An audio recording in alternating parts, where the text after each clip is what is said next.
you see our stage set up, we have what we call the loop amp. John, the drummer's in the middle, in front of that. Dave and I are pumping a loop into the amp in the back center of the stage. And so it's just an audio signal that we hear. Sometimes people ask if we use a click, but we don't. It's just music.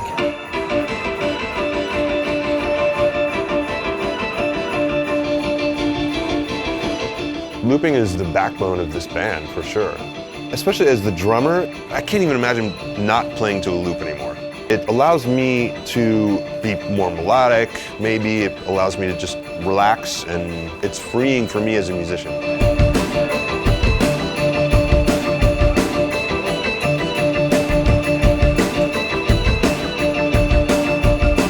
Throughout the years and throughout each album, it was about like what we can do to make looping more interesting. There's no deep philosophical meaning, it's just like repetition is something that's really interesting to us.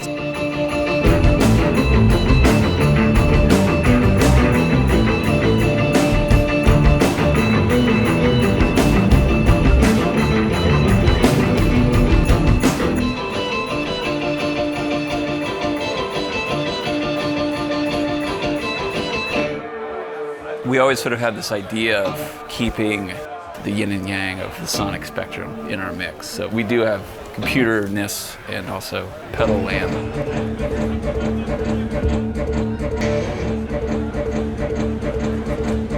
Dave sort of does a process of capturing something in a pedal and then re-photographing it with another pedal, and having some pedals in the middle to sort of affect the chain as he's recapturing it.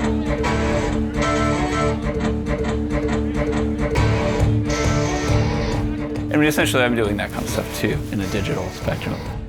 I really like the idea of marrying tradition with the infinitely expansive forwardness that you can get from computer land.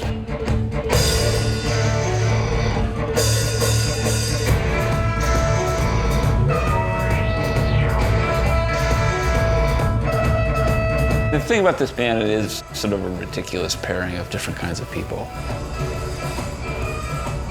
I'm interested in complicated things. Like, truth is revealed through like a sort of mystical sheen of chaos. John, I think he kind of grew up in a hardcore music background. His drumming is very stripped down. And sometimes John and I seem to align in that we both like something that hits you over the head. Dave often has this kind of perspective that can be obnoxious. He's like a designer by training with a minimal aesthetic, so there's this conflict of too much coming from me and then stripping everything down coming from them, I think. They're actually pretty opposite directions, and it's funny finding this middle ground.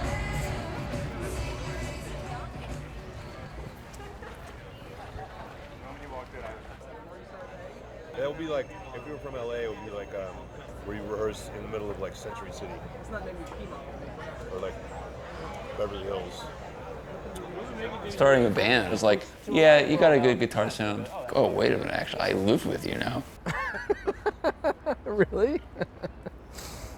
You end up eating more meals with that person over the course of a year than sometimes your own girlfriend or wife or whatever. And you're like, how did that happen? And you really are married to these people.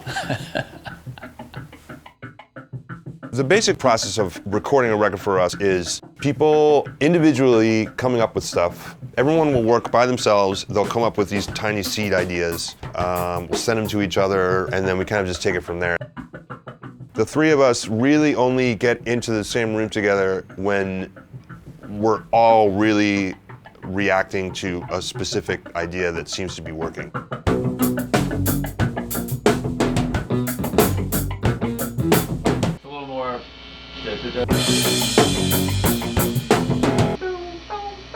That's the part where it's like...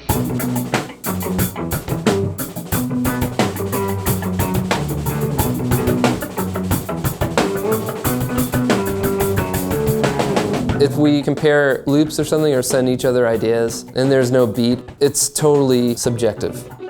It's like looking through a glass house and not knowing which way the doorway is.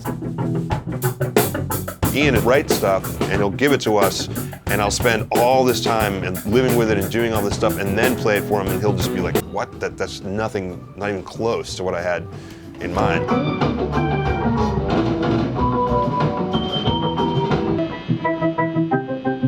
Sometimes John can be like, the 1 is like here, but Ian and I could be like, no, that's the 3, you know? Sometimes people get bummed out by that, and sometimes it's a beautiful accident and it turns into this amazing monster that everybody loves. So that process is very, very, very important to us, and I think that you wouldn't be able to achieve that if you were constantly together.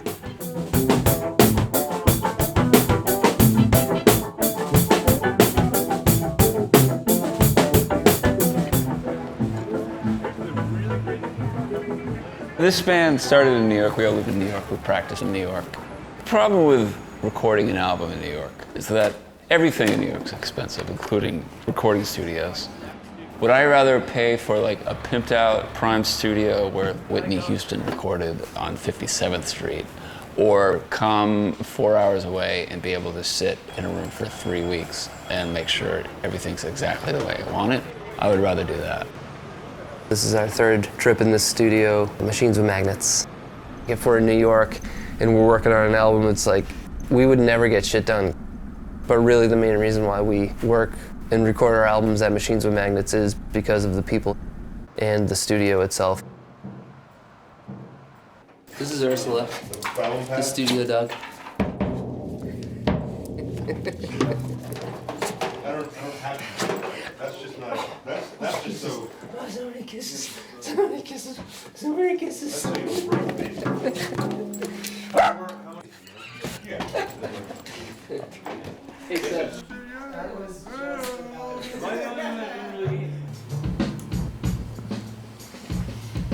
Technically, we have 2 full-length records and 2 EPs. This will be our 3rd full-length record. When we recorded Gloss Drop, we spent 7 months sleeping and living in the studio. It became this ridiculous, out-of-control project. This time, we've tried to do a lot of stuff beforehand and come in here a little bit more prepared and have like ideas to work together. We had all been working on our own, really, endlessly generating new ideas. And a lot of the ideas that I generate tend to have multiple versions. You know, I'll hand 28 loops or something over to Seth in the studio, and I'll be like, he'll listen to this, by the second one, be like, that's cool, and he'll throw it in, and I'll be like, yeah, but dude, like 15, 17, and 19 were really heavy, you gotta check that out. Like, you know, he doesn't, I realize that like, the deeper the esoteric path you go down, really, only you are the only human being who's gonna have the patience to actually care enough to make sure the best one comes out or something. Just seeing them for the past 3 years get ready to come in and record, they were able to like really focus once they got here and once they were forced to focus. In New York, they were never forced to settle on an idea. They just had as many options as possible, and now they're kind of being forced to limit those options and make some decisions. Dave and Ian start to hyper-focus on things when John's not around. John, kind of similarly to the way he plays drums, is just like, all right, let's get this done. So when John's around, they kind of get a little nervous and they feel like they got to do something really, really well, really quickly.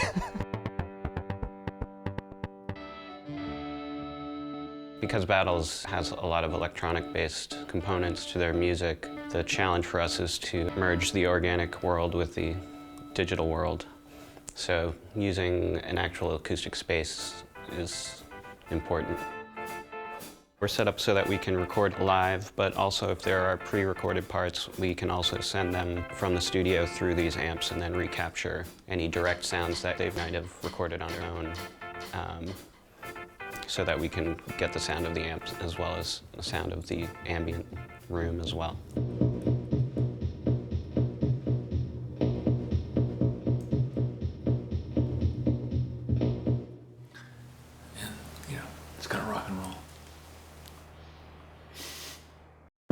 We have a bed set up in our B room. Whoever's in that room is like quite literally living with their music because they're just waking up, sitting down at the computer, working all day, getting back in bed. On the other side of this wall, there's like a music venue. And so it'll be like DIY rock shows.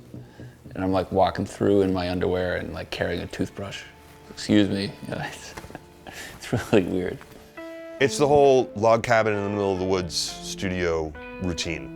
Pawtucket, Rhode Island There's nothing to do there. And it's this compound where you stay there and it's super, super intense, but it's also, you just get a lot more done and it's always worth it.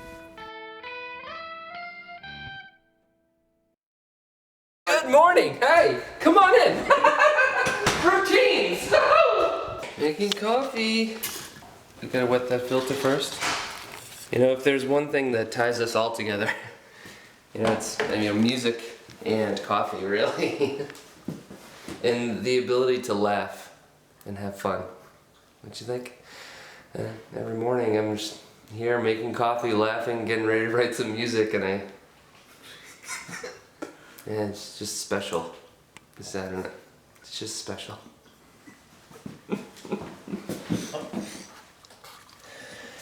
You know, when you think about it, it's like every country has coffee. Every country has music.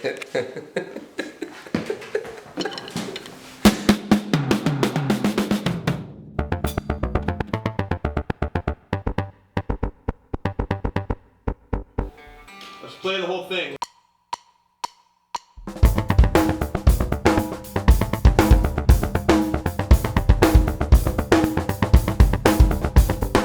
When you've played a guitar fretboard or a piano keyboard for years and years, you develop habits and muscle memory. You start to repeat yourself. Through technology, you can find yourself in a new place again. And as long as you're playing the role, I think, of just listening to the results, and you're sort of open-minded to what's happening, it just sort of feels like an infinitely creative thing.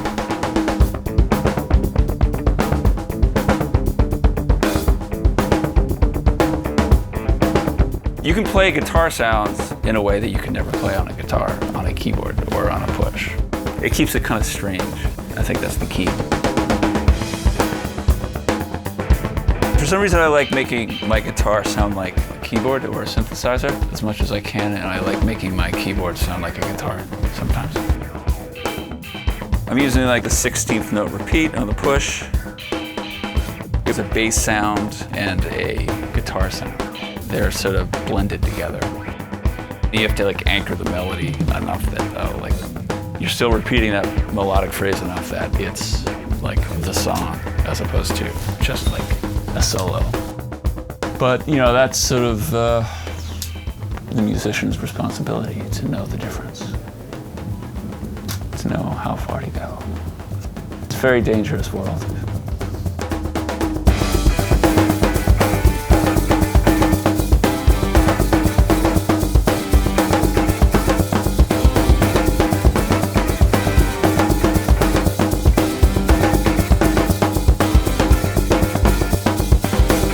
It's good to be playing and be in the moment and let other people listen and be like, that was a good take. You're good, you're good. Otherwise, I would spend like 5 days on one part. And it doesn't get any better as it gets 5 days into it. It's not like, I finally nailed it.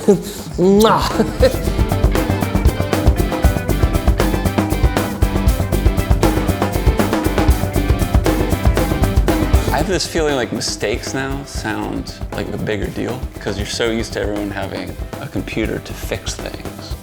I mean, I guess there are all kinds of mistakes. There's just simple, ordinary reality, right? And like you kind of did something that was okay. It's like, that was okay. But like, who wants to listen to a record that's okay? Maybe we are a bit of perfectionists, possibly. I think that we tend to think things out in a major, major way. When's the song done? When does it need more? Like, what does it need more of? These are questions why it takes us so long to make a record.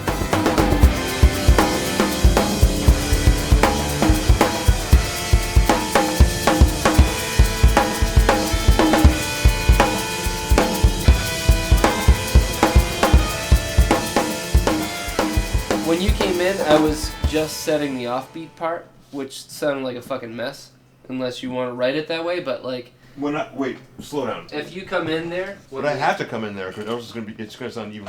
We get pretty heated throughout the process of like making an album, but I mean, I wouldn't expect any less. I mean, it's intense and everybody cares, and everybody is fighting for what they think it should be, and I think that's a great thing.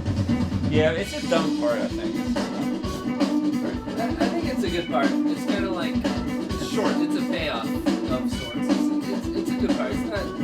There's a lot of like pushing and pulling and really opinionated things going on in this band, which I think is really good. It takes twice as long and it's kind of a bummer sometimes, but I feel like if that tension didn't exist within this band, we would not have been around for over 10 years. I mean, there's a reason for that. And it's because we love doing what we do and we love this band. And I will go completely out of my way to keep this thing happening. And I want to continue to do records. And I know that both these guys do as well. So we really, really care a lot. It's our life. So I think that that's worth fighting for. This band is fun for me because I always have something to look forward to. Either the writing of the record, the recording of the record, and then going out and playing it every night in different places and to as many people as we possibly can. I mean, we're in the process right now of planning out the next 2 years of my life, and it's this never-ending journey. As corny as that sounds, it's just really, really fun.